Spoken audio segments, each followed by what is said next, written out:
Hello बच्चों, welcome to विप्रोमाइंड channel. आज इस सेशन में हम डिस्कस करने वाले हैं सर्कल चैप्टर का एक बहुत ही important question. So let's start with the session. So the given question here is prove that the parallelogram circumscribing a circle is a rhombus.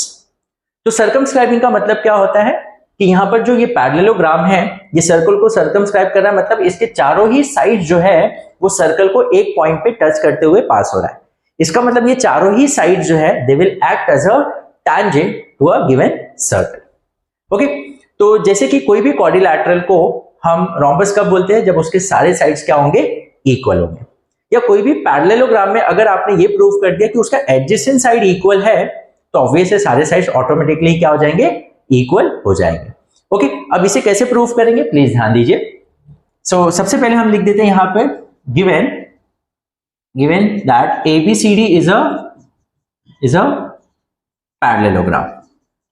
It is a parallelogram and it is circumscribing to a particular circle. Okay, and what we have to prove?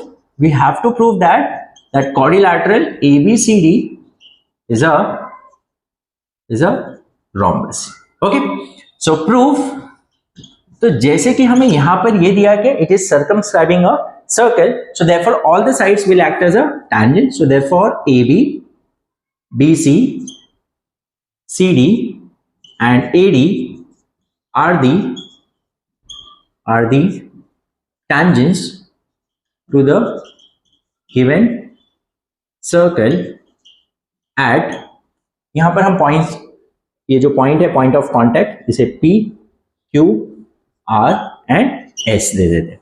Okay, to the given circle at points P, Q, R and S respectively.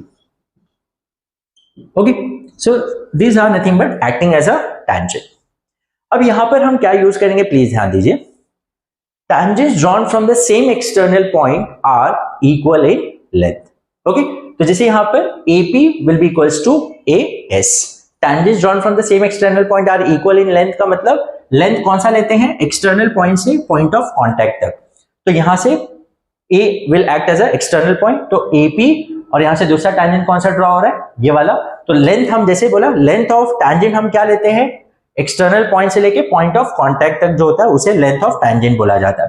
तो this is AP will be equals to AS। अब B as a external point है तो BP और BQ equal होगा ये tangent. Similarly C से external point से कौन सा टेंजेंट एक्ट करेगा, CQ और CR, तो ये दोनों ही इक्वल होगा। और ये पॉइंट से DR और DS इक्वल होगा। ओके, तो यहां पर अब जैसे कि ये सारे टेंजेंट जो है वो इक्वल है, तो यहां पर हम क्या लिखते हैं, AP is equals to AS।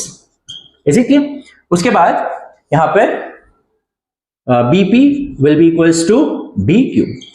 अब ध्यान दीजिए, यहां पर जैसे हम ये tangents from the same external point are equal in length, तो हम जो भी इक्वल लिखेंगे, तो जो पार्ट ये दो साइड्स में आ रहा है, ये दो साइड्स में, उसको एक साइड लिखेंगे, और ये दो साइड्स में जो टेंजेंट का लेंथ आ रहा है उसको एक साइड लिखते हैं। जैसे कि यहां पर मैं लेफ्ट साइड में ये दोनों साइड्स का जो पार्ट आएगा टेंजेंट एज अ टेंजेंट में, उसको मैं लेफ्ट साइड में लिखता हूं, और ये दोनों साइड्स के राइट हैंड साइड। तो यहां पर देखो, मैंने AP इक्वल्स टू AS, AP इस साइड लिखा, AS उस साइड लिखा, उसी तरह BP और BQ वहां पर। Is it clear? अब वहां पर CR is equal to what, CQ। Okay, and यहां पर DR is equal to DS। Okay, तो अब यहां पर इसे number 1, this is number 2, this is number 3 and this is number 4। इन सबका रीजन क्या है, tangents from the same external point are equal in length. Yes? Okay? तो ये मेजरमेंट जो है वो इक्वल है।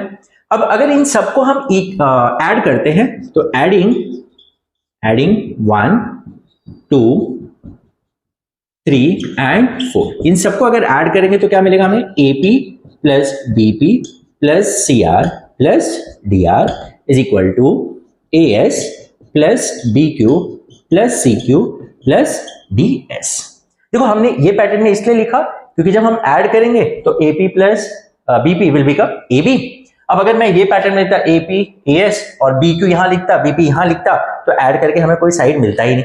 ओके, तो इक्वल है तो हम इसे यहां लिखेंगे, यहां पर लिखेंगे, कोई फर्क नहीं पड़ता है. तो एक पैटर्न में लिखेंगे तो हमें वो साइड्स का ऐड करके पर्टिकुलर साइड मिल जाएगा. तो AP plus BP will be nothing but AB.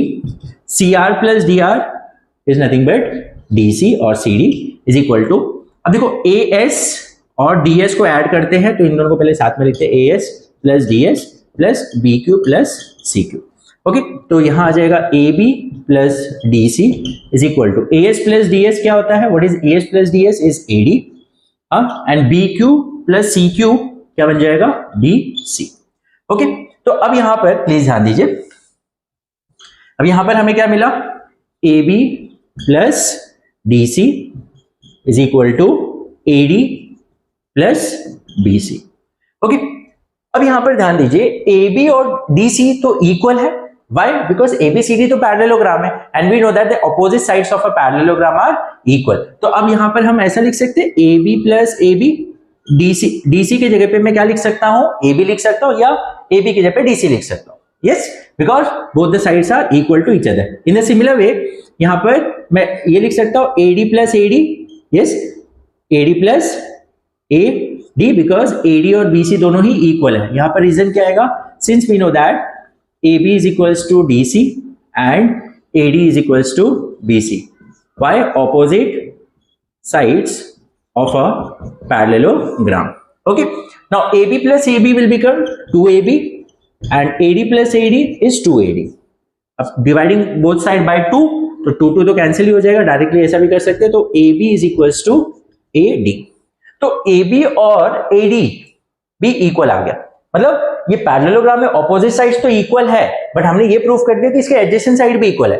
तो ऑब्वियसली देखो AB CD को इक्वल है और AB AD को भी इक्वल है, तो ऑब्वियसली ये दोनों भी इक्वल हो जाएंगे. ये सुनो, और ये इसको इक्वल है तो ये इसको इक्वल हो जाएगा, तो ऑटोमेटिकली सारे साइड्स इक्वल हो जाएंगे. तो यहां पर हम पहले तो ऐसा लिख सकते हैं AB is equals to DC and AD is equals to BC. Why? Opposite sides of a parallelogram. And हमने ये प्रूव कर दिया AB is equals to AD adjacent side, so therefore हम लिख सकते हैं AB is equals to BC is equals to CD is equals to AD. Yes, तो सारे साइड्स क्या हो जाएंगे, इक्वल हो जाएंगे ऑटोमेटिक, क्योंकि ऑपोजिट साइड्स इक्वल है और हमने एडजेसेंट साइड इक्वल बता दिया. तो now in quadrilateral ABCD we are getting AB is equals to BC is equals to CD is equals to AD. So therefore quadrilateral ABCD is a rhombus. Why? Is it clear? If all sides of a quadrilateral are equal, then it is a rhombus. अब कुछ बच्चे बोलते हैं कि अगर सारे sides equal है तो उसे स्क्वायर बोल दो. नहीं, हम साइड के बेसिस पे स्क्वायर उसको डिक्लेयर नहीं कर सकते. If all sides are equal तो आप उसको बाय डिफॉल्ट rhombus बोल सकते हो. If all angles are 90 degree आप उसको रेक्टेंगल बोल सकते हो. लेकिन स्क्वायर बोलने के लिए आपको 90 डिग्री भी बताना पड़ेगा कि सारे एंगल्स 90 है प्लस सारे साइड्स इक्वल है. ये दोनों ही चीजें जब आप साथ में बताते हैं, then only you can declare it as a square. Yes, if all sides are equal so by default you can say it is a rhombus. Hope you have understood. If still you have any doubt in any of the step, आप मुझे comment section में बता सकते हैं. So will meet in the next session. Till then take care, bye bye.